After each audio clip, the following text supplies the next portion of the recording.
if you are keen to find out who were the movers and shakers and to get a deep dive into what constituted to the growth of the landed market in 2025, if you are keen to find out as we deep dive into each individual segment that how did terraces, semi-detached and bungalows perform in 2025, this is a video for you. And I think it will be good for sellers and homeowners as well as buyers to have a bit more understanding as we break down how did the market move last year. All right, welcome to another episode of Property Roundtable with me, Rama, and Harvey, value adding to all your landed property stories, transactions, journey, name it. Yeah. All right, Harvey, like you said, today's topic is a little bit on numbers though. Yeah. We're reflecting on 2025. Yeah. Movers and shakers. Who's the mover? Okay lah. Firstly, let's do a quick 1 minute rundown on 2025. So 2025, we had the property price index for landed grew 7.7%. Wow. So from a general angle, right, everybody says that, okay, landed market has gone up, blah, blah, blah. So, but in our conversations with our clients, right, they are not so concerned about that number itself. They are more concerned about what matters to them. So what's in it that I need to know? Yep. So 7.7%, but I'm only looking for a terrace. How did terraces perform? Like why I still haven't buy that. Yeah lah, maybe lah. Or what have I missed out? Okay. Right? Or in the semi-D, how it performed, and in the detached market, how did it perform? Okay. So today, right, Rama and I, we will deep dive a bit into how the individual segments perform. Right. Individual segments, when you say is the different property types, you mean? Yeah, terraces, Yeah. semi-D and detached. Detached. Okay. Some call bungalow lah, Okay. same lah.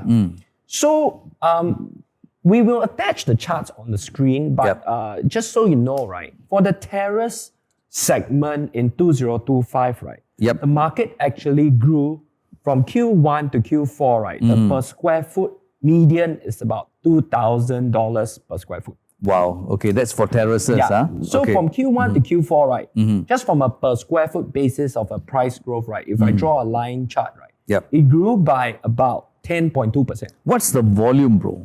Number of transaction of terrace houses in The 20? number of terrace transactions in 2025 is about 1,233. So that's the final scoreboard, yeah? So I guess the new sale is not very substantial, right? So a lot of people were saying that, hey, Rama, hey, Harvey, do you think that the price movements grew because of new sale?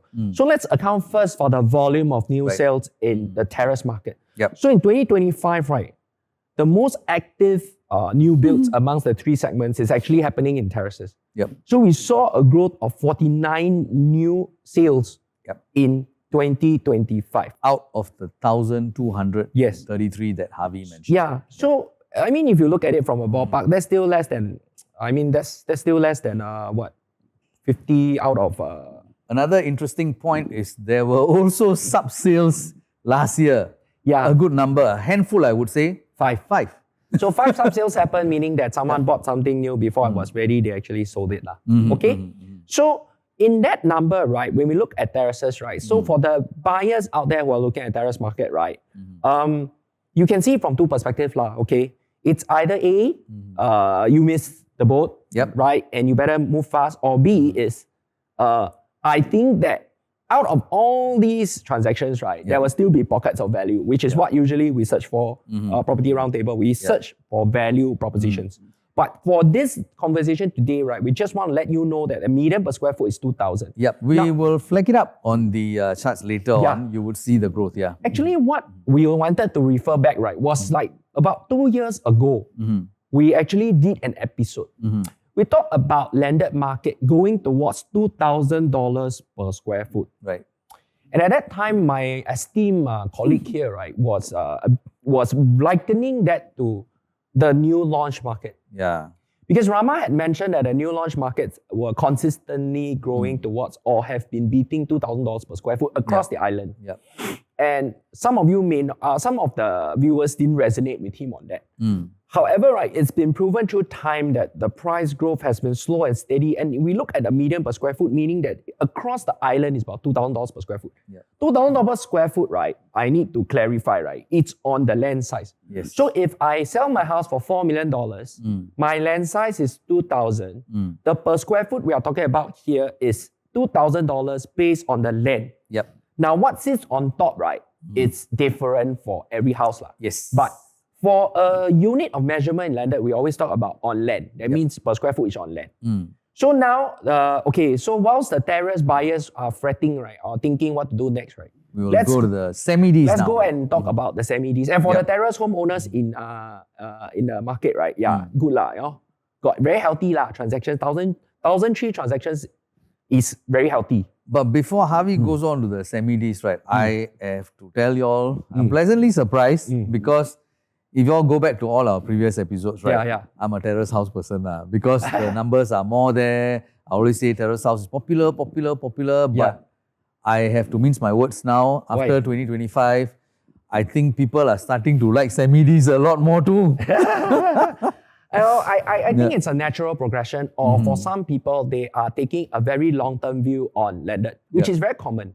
They say that, hey, if it's going to be a step-ladder progression, right? Like, for example, I want to buy a landed, right? And sometimes we have that mindset towards, like, should I just make that one big move in the semi-D segment, which is actually happening a bit.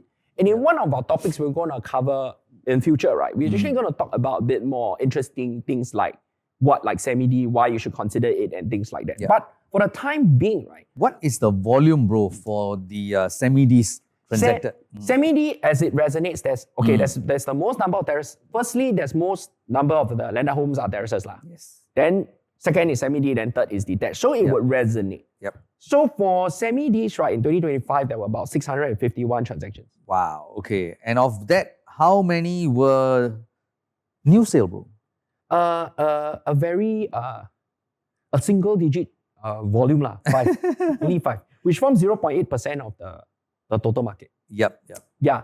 Then if you look at the price from Q1 per square foot growth, we're not talking about price index, we're talking about per square foot growth. If you look at first quarter to the last quarter, right, based on the transactions it has happened for the year, right, the price growth per square foot was around 10.7%. That's more than the terrace house. But again, right, these are just percentages. It's a straight line chart. There's just from Q1 average all the way up to Q4. We see a growth of about 10.7%. So all we can say and what we can take away from these, right, it's that the price movements of semi-D and terraces, right, are actually parallel. That means now they are no longer diverse. They are not diverged. They are all growing around the same, which is logical for us to take away by seeing that. Rama, would you take away the fact that there is as much interest and people are willing to pay up to a certain price for both segments? Moving, like, from what you see from the numbers. Actually, you know what? Before that, I would also want you to talk about the median PSF for semi-Ds as well, because we haven't mentioned that. For the median PSF, right, it's about $1,747 per square foot.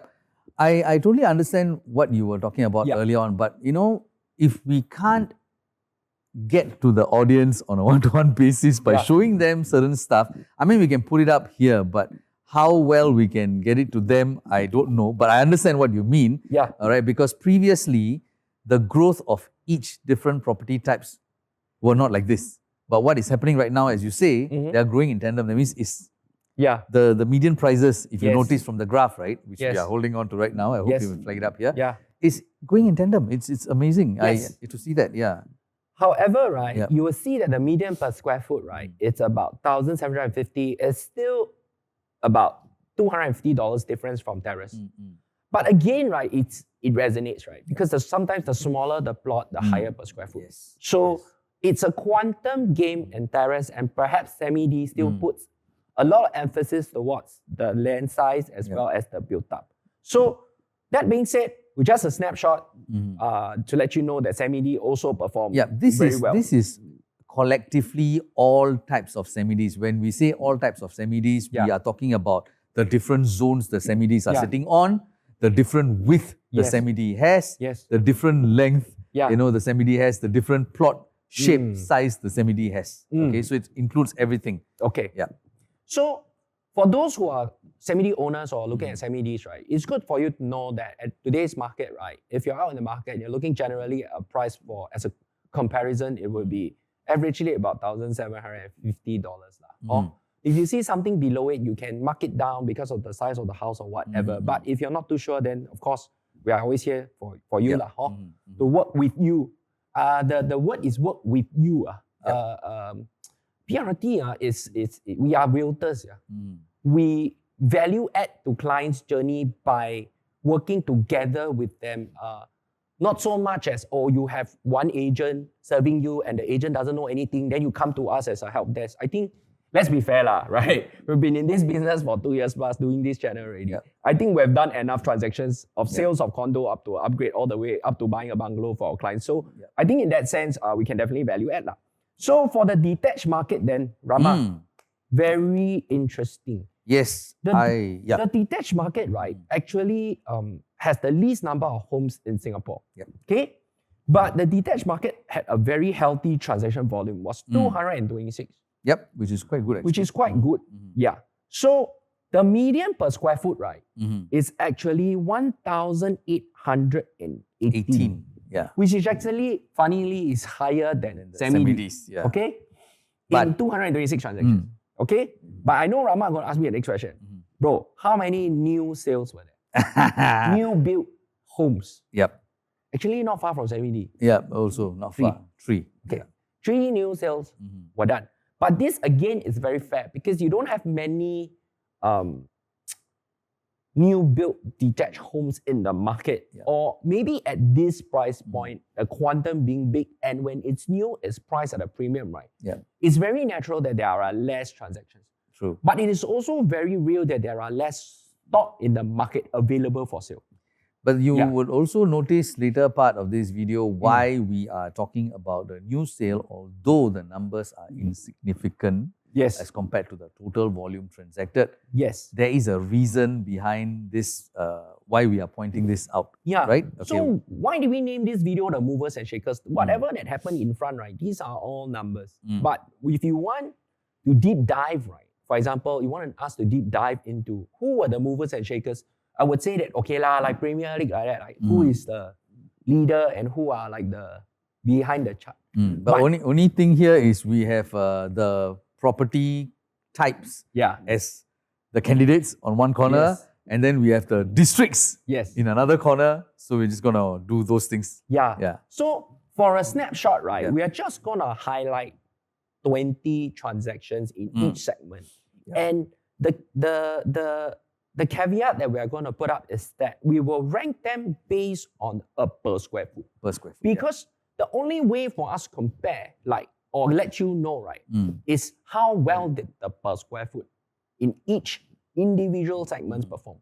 So, Rama, is it common for people to think that per square foot is high because the condition of the house, or is a new sale? Obviously. Because the developers' main intention of buying a land, rebuilding it, adding all the costs to the construction, and eventually selling it to the buyer, that would attract them a handsome profit. And all this will equate to the highest PSF as compared to the next resale down the road. Correct. And I think in some video I ever mentioned before that the new build in your neighborhood will always be the price leader. Because there is a convenience fee and there is this navigating of a very technical journey that some buyers just do not want to go through. It is not easy to go through that process. But today we're just going to try and see if the top prices were achieved by the new build. But before Harvey goes into the details, I have to put one thing forward because that's exactly what I asked him before the episode started when I looked at the tables. Bro, this one PSF based on the land size or built up? No, land size. Land size. That's why on this, we already came up with this caveat that everything is based on land size. Now, in the terrace market, right, in the chart that we will flash on top, right, you would notice that we will notice that there are a few very high transactions, and the highest being over $5,000. That's right, per square foot. Correct. Now, these few transactions, right, sit in firstly the prime location, which is your District 9. Yes. And for a particular one, it's actually located in the Central Business District, which is actually District 3. Yep. Now, what we commonly call shop houses, some are like heritage, because they still fall under the landed category. So for us, when we do this research and we find these things being at the top, right? We can easily identify this is not a pure landed per se. But by the way, if you go to the Emerald Hill area, right, you will notice that some of them are residential homes. Yeah, they are. But right at the front, you'll notice that some of them are running as commercial, right? So it depends on the use group, the usage for that place. So in this particular case, you can see that in the top 3, right, there are 2 homes that actually sit in Emerald Hill, right? But if you go down to, say, for example, Saunders Road, right? Saunders Road is a parallel street to Emerald Hill. It is also still a residential. And that's at 4,738 per square foot as well. So if we look at the highest transacted is 5,491 per square foot on land, right? And then you go all the way down, right? The 20th place, right, is actually a terrace in District 15, which transacted for $3,780. Yep. Now, the magic question is this. Out of all these numbers that were transacted in terraces, right, I know a lot of people will say, this one new sale. But I tell you, only out of the 20, only 3 are new sales. Yep. 3 are new sales, and out of these 3 new sales, right, they happen to sit 2 in prime. Yep. And, 1, 2. 3 of them are all in prime. Yep. New sales in District 11 and in District 9. But you know, as I'm looking at this, bro, District 9, 10, 11 are clearly market leaders. But interestingly, when I look at 15, the roads that transacted with the highest PSF are not, say, the Mayfairs of Monopoly. Like Mail Road, Everett Road. If you go and do a research on Everett Road, you have neighbors fighting with each other and all these things. But they seem to have transacted the highest PSF.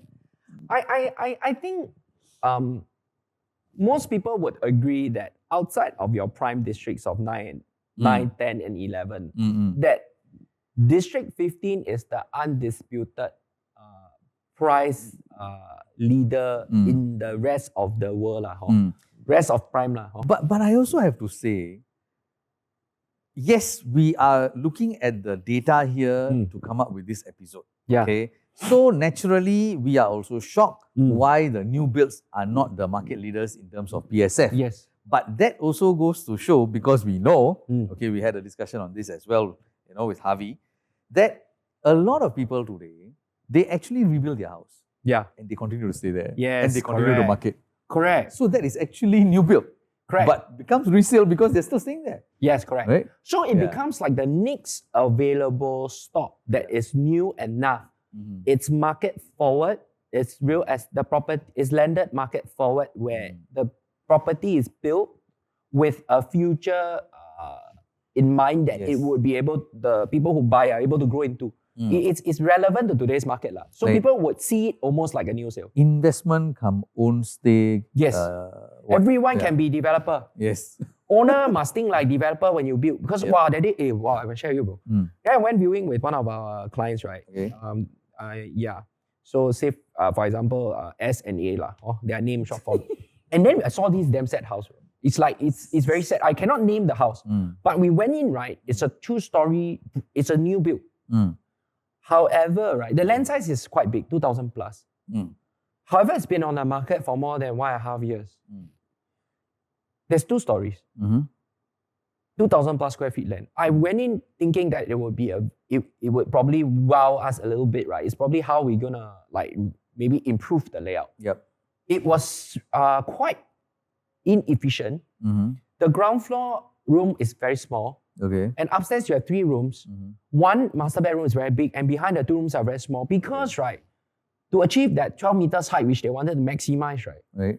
But they only created 2 floors, right? The height of the first floor is quite high to the point that they built this staircase that is like almost like vertical, going straight up. No lift lah. No lift. Yeah, 2-story. And because of that, right, it narrows the floor plan on the second floor, which makes all the rooms very small. You know what? Yeah. I'm going to stop you there because our next episode is going to go deep into those kind of things. And that's going to be really interesting. So watch out for that episode. Yeah. All right, let's go to the... Yeah. So that being said, so as a summary to the terrace market, right, the highest per square foot achieved was 5,491. The lowest 3,780, out of which only 3 new sales landed in the top 20. And for those terrace homeowners, right, you want to know whether your street is one of those that did really well, right? You can check it out, huh? Yeah. And yeah. But if your street is not here, your district is not here, you want to know more information on those things, you know what to do, lah. Yeah. If your street is not here, your property is not here, means you can look for us. We put you up in the top 20 next year, okay? Yeah. Maybe yours is 21, so you know. Okay. But anyway, in the semi-D, right? Yeah. In the semi-D segment, right? Again, most of the transactions were in District 10 and District 11. Okay? And only 3 of the homes that are in this category, right? Yeah. Landed outside of the prime. And again, right, District 15 appeared in this list of top 20. Yeah. Okay? So, that being said, right, why we talk about new sale, how many numbers are there? We just want to let you know based on data, right, that the new sales are not a price leader. The highest per square foot that was achieved in this whole group, right, was actually in District 10. And it achieved $4,461 per square foot. Yep. And for what it's worth, right, to the buyer that bought this house, right, he felt it was worth it, right? So for what it's worth. And therefore, again, District 15 appeared in this list outside of the prime locations. So if you check out all the above names on the screen, right? Again, they are all relatively, they are familiar names. It's not a place that we don't know. Yes. Right. So again, some of them very nice. For example, there was a property that transacted in Dyson Road. Like Dyson Road is a very nice area. You can see why for a small land size of 2362, right? The transacted price was about 7.2 mil. So it's a very nice little place that I think that people would like. Actually, Javier, as I'm seeing these addresses in this semi-D class, right?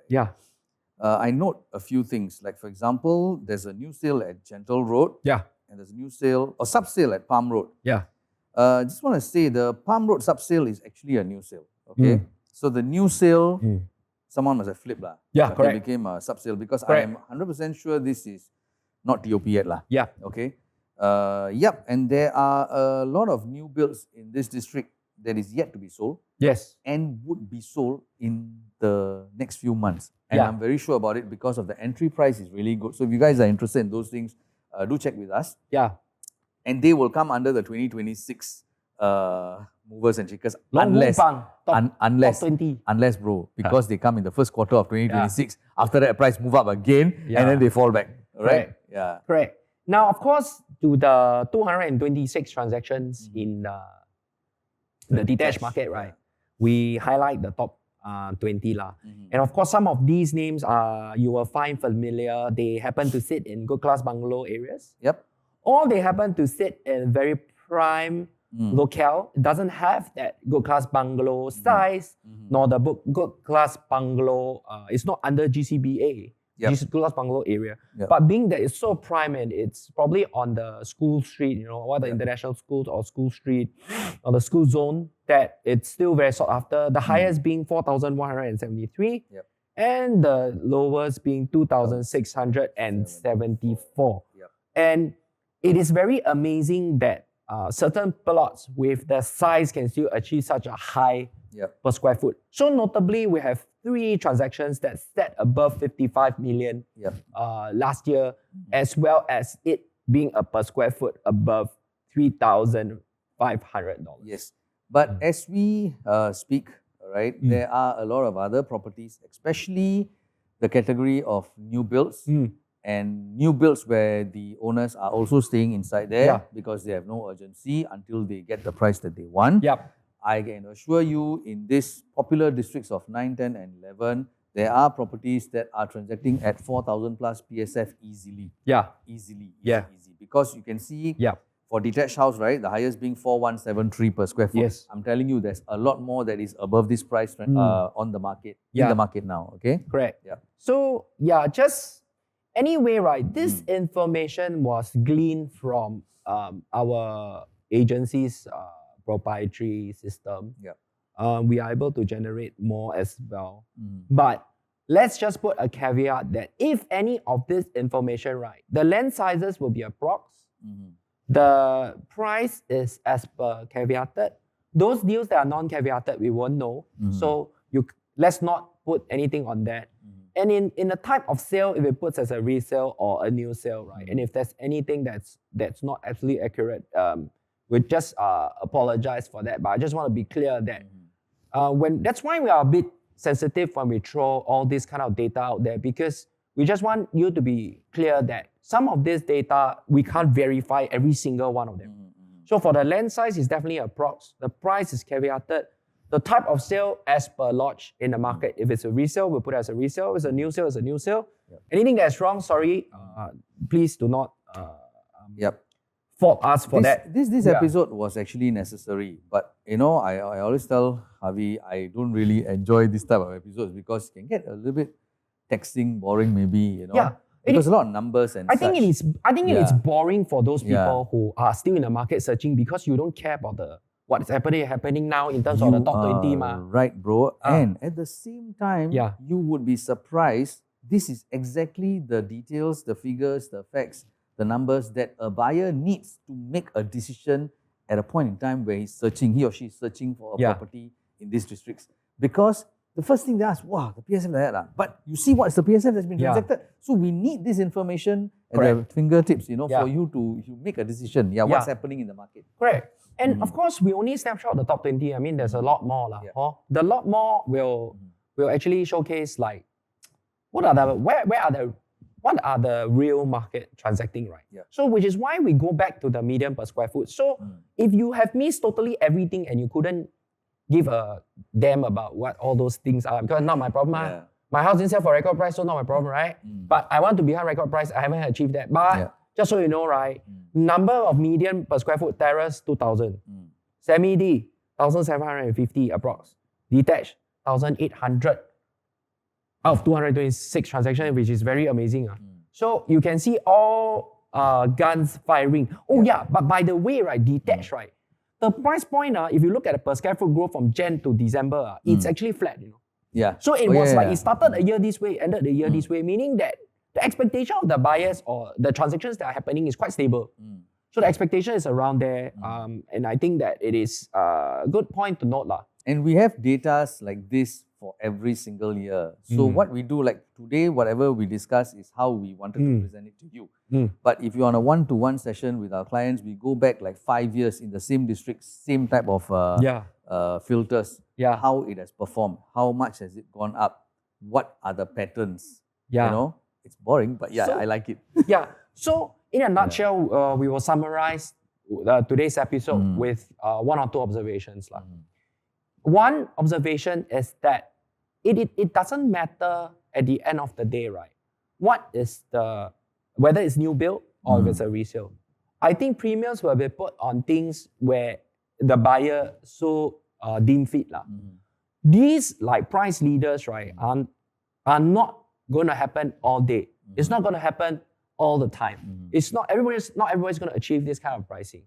But we can so determine that plots that are advantageous or plots that have a lot of like customization in future, right? People put some premium to it. And it also proves that new sales do sit in every top 20 in every segment, right? There are new builds that is going to be there. So this observation is also not wrong.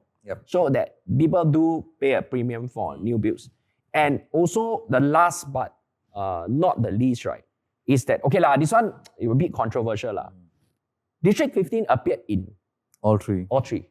Right. So it does show that District 15, right, has the potential to grow more, or you can say for the contrarian, we feel that, District 15, I think very high already.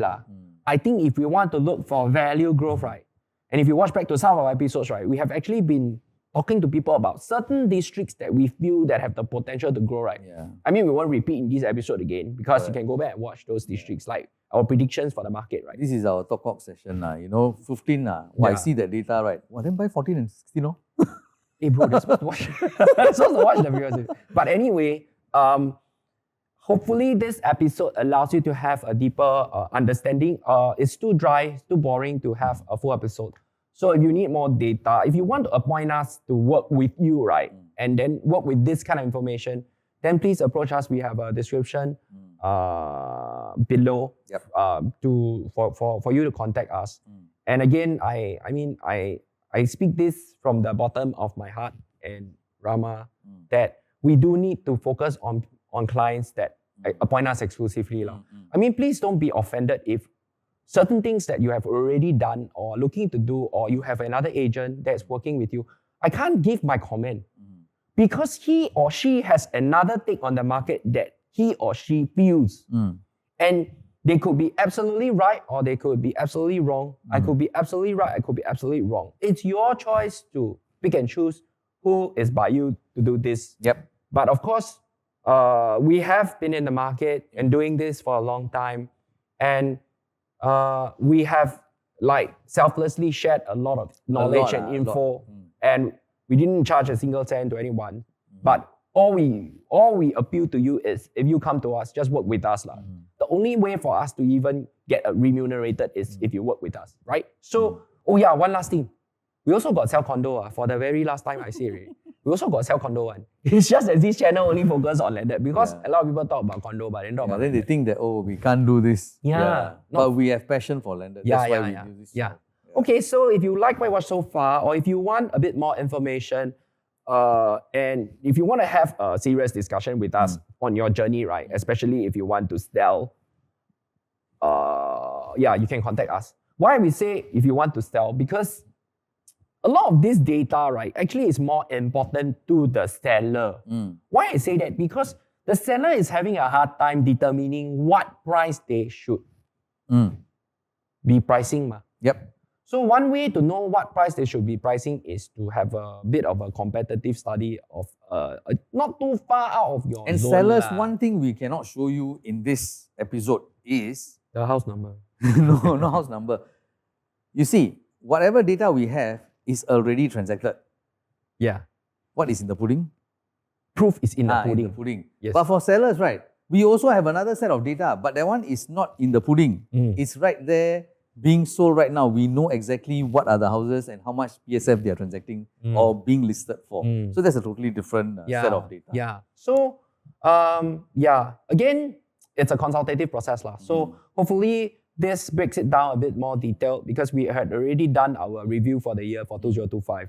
So if you like what you watched so far, just like and subscribe and come and chat with us if you are serious about your journey, and see you in our next episode.